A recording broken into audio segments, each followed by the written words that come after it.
Hello students, welcome to M Chemistry. Today we will discuss about photochemical reactions, which is a very important topic of photochemistry. So let's start with its definition. A photochemical reaction is a chemical reaction when molecules of the substance absorbs light energy.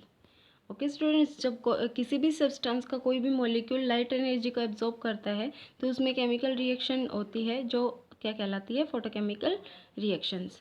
Now the types of photochemical reactions are photo reduction, photo addition, photo isomerization, photo oxidation and photo dissociation. Okay students, now interaction of electromagnetic radiation with matter. सो ये topic start करने से पहले हमें पता होना चाहिए कि radiation क्या होती है. So the term radiation applies to the emission of and propagation of energy through space और material. Okay students, means some type of energy when first it is emit and then propagate through the space or material, वो क्या कहलाती है, radiation कहलाती है. now the type of radiations are particulate and electromagnetic radiations. now we will discuss about general characteristics of electromagnetic radiations. EMRs की कोई physical form नहीं होती. ये वैक्यूम में स्पीड ऑफ लाइट से ट्रैवल करती हैं और जो एयर में ट्रैवल करती हैं वहाँ पर इनकी जो वैल्यू होती है वो 3×10⁸ मीटर पर सेकेंड होती है. नाउ ये लीनियर पाथ में ट्रैवल करती है. इलेक्ट्रिक और मैग्नेटिक फील्ड का इनके ऊपर कोई इफेक्ट नहीं पड़ता, ग्रेविटी का इनके ऊपर कोई इफेक्ट नहीं पड़ता, और ये वेव फंक्शन इक्वेशन को ओबे करती है जो कि C is equal to lambda nu होती है. In passing through the matter the intensity is reduced. जब इसको मैटर से पास करवाते हैं किसी इन रेडिएशंस को तो क्या होता है, इंटेंसिटी होती है वो रिड्यूस्ड हो जाती है, जिसको हमने एक डेफिनेशन के तौर पे भी हम पढ़ते हैं उसको, जिसको अटेन्यूएशन कहते हैं. Because of the absorption and scattering, means जब हम किसी भी रेडिएशन को मैटर से पास करवाते हैं तो उसकी इंटेंसिटी रिड्यूस्ड हो जाती है. क्यों हो जाती है? क्योंकि उसमें सम रेडिएशंस एब्जॉर्ब हो जाती है और कुछ रेडिएशंस स्कैटर कर देती हैं, उसको फैला देती हैं. now it obeys inverse squares law, which is I1 d1 square is equal to I2 d2 square. fine. now interactions. when an X-ray beam passes through a medium, interaction occurs between the beam and the matter.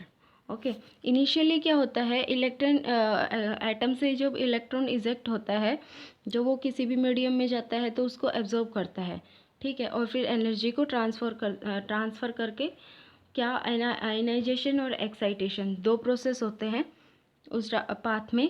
Now if the absorbing medium consist of body tissue, अगर absorbing medium कोई भी body tissue है तो sufficient energy उसके अंदर deposit हो जाती है और वो सेल है वो डिस्ट्रॉय भी हो सकती है और उसकी रिप्रोडक्टिव कैपेसिटी है वो भी डिस्ट्रॉय हो सकती है. Fine. Now however most of the absorb energy is converted into heat में कन्वर्ट हो जाती है, produce no biologic effect. Now we will discuss about photon beam interactions. So first we will discuss the definition attenuation. Attenuation अभी हमने पीछे discuss की है कि कोई भी जो रेडिएशन आउट होती है बीम में से और जब मैटर से इंटरेक्ट होता है उसका, तो कुछ तो वो एब्जॉर्ब हो जाती है रेडिएशन और कुछ स्कैटर हो जाती है, जिसको हम अटेन्यूएशन का नाम देते हैं. Now absorption, the taking up of energy from the beam by the irradiated material. It is absorbed energy which is important in producing the biological effect in the material or soft tissues. Fine. Now scattering refers to a change in the direction of the photons and contribute to the both attenuation and absorption. means attenuation भी होती है, absorption भी होती है, scattering भी attenuation और absorption ये दोनों आ जाती है तो scattering भी होती है. नाउ ट्रांसमिशन, जब स्कैटरिंग और एब्जॉर्प्शन नहीं होगा तो वो जो रेडिएशन है वो ट्रांसमिट हो जाएगी. Means any photon which does not suffer the above process. Above process कौन कौन से? एब्जॉर्बिंग और स्कैटरिंग. मीन्स अटेन्यूएशन, तो उसमें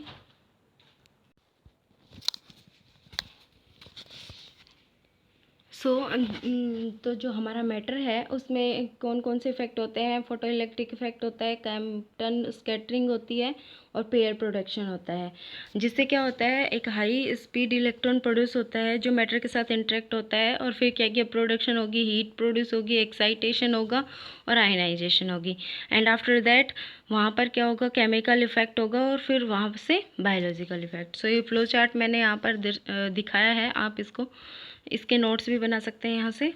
now we will discuss about its electronic transitions. दो तरह के transition, allowed transition and forbidden transition. आपको पता है अलाउड ट्रांजिशंस कब होते हैं, जब वहाँ पर स्पिन मल्टीप्लिसिटी में कोई चेंज नहीं आता है, मीन्स S to S और T to T होता है, तो वो अलाउड ट्रांजिशन होता है। And forbidden transition, change in the spin multiplicity occurs in special conditions such sensitization of molecule, means S to T and T to S. The excited molecule present in its S1 or T1 state can transfer its excess energy to another molecule, which is then undergo chemical reaction.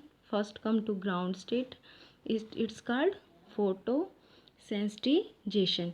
The first molecule is called photosensitizer. Okay students, so ये topic यहाँ पर over हो गया है. I hope you will understand this topic, and here we will discuss about photochemical reactions and type of photochemical reactions, interaction of electromagnetic radiation with matter and type of radiation, general characteristics of EMR. और क्या क्या discuss किया है हमने, interaction discuss किया है, photon beam interactions discuss किया है जिसमें हमने अटेन्यूएशन पढ़ा है, एब्जॉर्प्शन पढ़ा है, स्कैटरिंग, ट्रांसमिशन, इलेक्ट्रॉनिक एक्साइटेशंस पढ़े हैं. ओके, तो ये टॉपिक यहाँ पर फिनिश हो जाता है. I hope you will understand my video. So thank you very much.